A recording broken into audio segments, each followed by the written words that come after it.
So my question is, how important is headspace to what you do?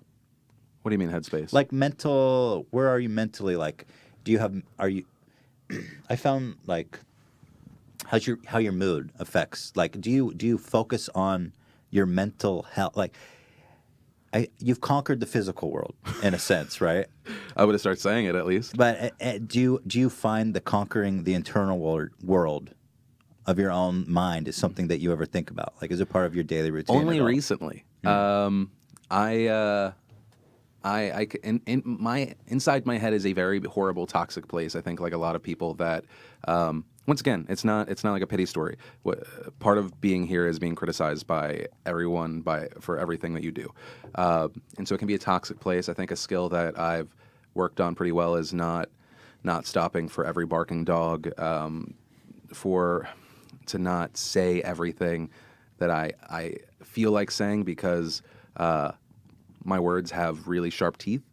Sometimes it does slip out. It's something that I try and think about and work on, despite my audience, whenever it comes out, letting me know they love that. And I'm just like, oh, but I hate that part of myself.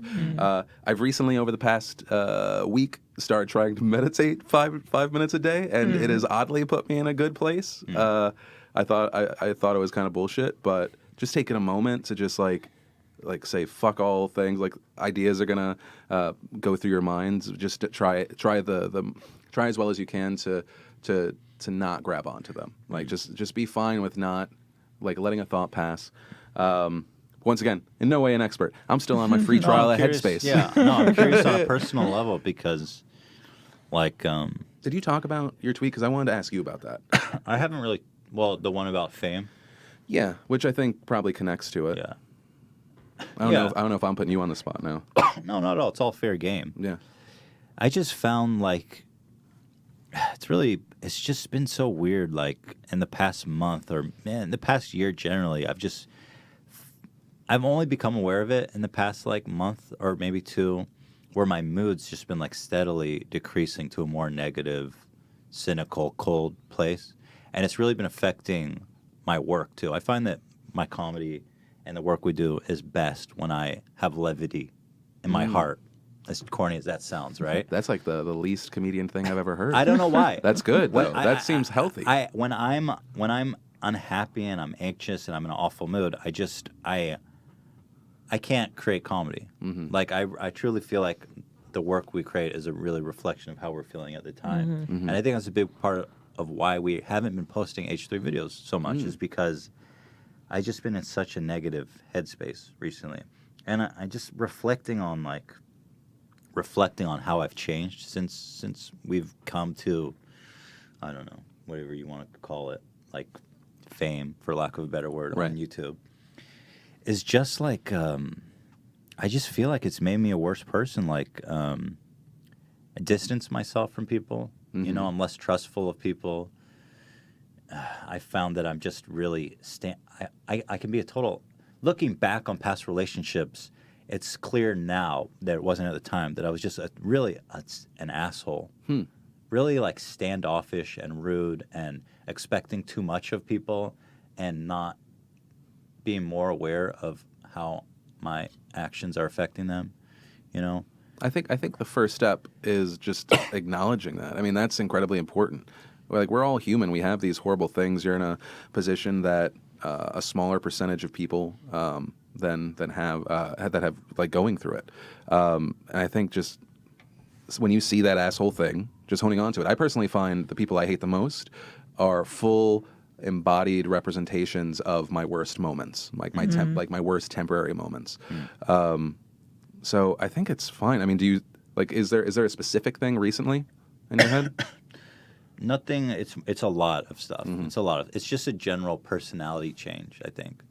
And like looking back at like what's like the golden age of H3 was like a really carefree, happy time in which like there was just really no bitterness or, you know, there's no bitterness in me, and it really was like a blossoming creative time. And I think the more negative I feel, the more I hate myself, the more that I don't believe in my creativity and my product. And it's like this vicious cycle of just closing in on myself. And anyway, I agree that like I've been feeling like there's something wrong for a long time, and I think that was the first time I like verbalized it, and I really felt like by just saying it, that would be the beginning of hopefully some kind of journey of getting better. How has it been since then? It's been good. I mean, like it's been tumultuous a little bit Mm-hmm. because it's hard to come to terms with like not liking yourself, you know. I mean, but when you acknowledge that thing that you don't like about yourself, it's very easy, I think, to go like, and that sucks. But are you then taking steps to modify yourself, your behavior, totally. your interactions? Yeah. Well, it's a fucking process. Like, and I'm not, and I say that in the sense of I don't want you to feel bad about this very normal human thing. Like, I want you to like going through it's rough. It sucks. Yeah, life is awesome and also the fucking worst. Yeah. I mean, it's so frustrating to have achieved everything you've ever wanted and to be like miserable. But I guess so. Achieved everything you ever wanted. Like, you have what you have now, but like, why do you keep doing it? I don't know. That's what why. Yeah, that's part of so the you don't have an problem. answer. You don't have like you don't have the answer to like the question of why keep doing it. I felt like completely stuck for a whole year.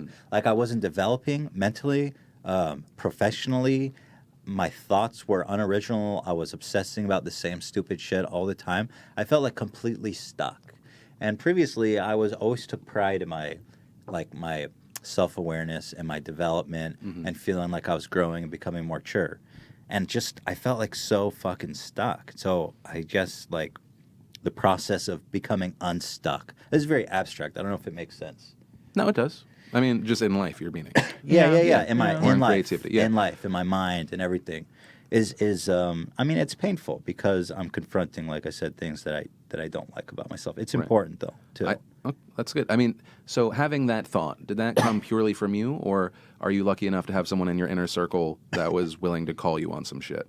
Because that's if for anyone, that's important. I think a lot of negativity was bubbling about us, and I think it was all a reflection of stuff that we were putting out. I think a lot of it was exaggerated and made. Whenever you make yourself vulnerable, there's tons of people who are quick to take advantage of that and to use it against you, right? So it's hard to make yourself vulnerable when you're in the position that we're in because there's people that will make you regret that, right? Right. So I think I was very hesitant to make myself vulnerable because I felt like misrepresented and unfairly criticized by a lot of people. And I think there was a certain point when all this negativity kind of mounted and I realized maybe they're not completely right what they're saying because I'm so defensive. Yeah. Like when someone criticizes me, I'm just like, they're totally wrong and they're fucking, I hate that person. So it's like maybe they're not totally right, but they're probably a little right. Yeah. Right? I mean, that's the stuff that hurts is when someone says some shit that you thought. Like this is on a completely different level, but I did a video last week that was nothing but one story about a YouTuber, and it was like really well done in the research and everything. But I was like, this isn't what I'm fucking doing. Why am I doing this? I got like trapped. I think I know exactly what you're talking about. I got like time wise, I got trapped, and I was like, well, we could either post really late or this is the fucking video. Like it wasn't like random people coming to my videos. It was my guys, and I was like, you know what? You're saying the fucking things I agree with. That also makes it hurt most. That hurts. But let me acknowledge and own it, right?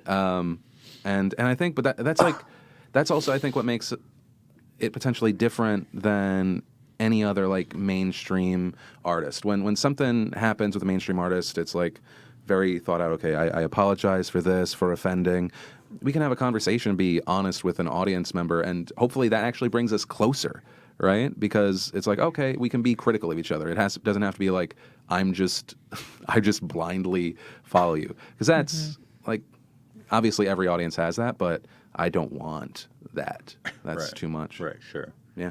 Yeah, I think that's true. And I think in a lot of ways, I felt like a distance between us and our audience, which sucks because I think the closeness of us with our audience is what always made kind of what I felt we were doing special. Yeah. And so I'm trying to get back to that in a genuine way. But let's move forward into this. Like, why do you guys do this podcast now, other than it's part of your schedule? I mean, yeah. What's the goal? Yeah. Like, is it just because it's like a fun time to hang? Is it moving forward? Is it just like, right? A lot of people in our business, they try and grow just so they get more shit to compare to the other people's shit. Is it notoriety? Is it a specific kind of impact? Right? I think that's like hopefully what we all try and kind of end up hitting. It doesn't have to be. Doesn't take anything away. But like, why do you do the podcast? Why do you still put yourself out there? Because there's got to be a reason. Like, if we're in a headspace where we're making ourselves at certain times, right? Because I've gone through fucking peaks and valleys. Like, why do we do it? Like, if we don't have that kind of North Star of the answer, I think then we just have to try. We don't have to find it before we keep moving forward, but just it should be part of the process. Like, what is it? Well, the podcast has been an anchor for us throughout this shitty time for me personally, because we've been pretty absent on our main channel, and this has like forced us to come out regularly, talk with our fans, have this show, this experience, and for me, it's really been an anchor. I mean, I think it's been hard to come out here and do the show when I'm struggling internally, but it's really healthy to force yourself to have to work, right? Okay. So, but it keeps us active in a time when I was, sleeping or whatever you want to say. So it sounds like it's all right now, at least, it's all about stability, like emotional and like doing something. I guess you could right? say. Yeah, I think so. And maybe even connection with your audience. That's a big part of it. Feeling connected, especially, which is very, but that's also, I want to say that's so dangerous for us to feel, especially because I've pushed people away. Like, my inner circle is very small, but pushing so many people away where the primary source of who we feel connected to is our audience. I feel like it should be part of the equation, but that's where I feel like I've had my darkest times, where it's like my audience essentially controlled me, which there's a strong core there, but they can be fluid, right? You can't control who finds you and what they say to you. I don't know. I love talking about stuff like that. Yeah. No, I'm that's so a glad good you're point. like open about stuff like that, because a lot of people just keep that shit inside, and then they have that video where they just fucking break down. Well, which I think I was getting You're there. Yeah, So, kind like, I think openness is important.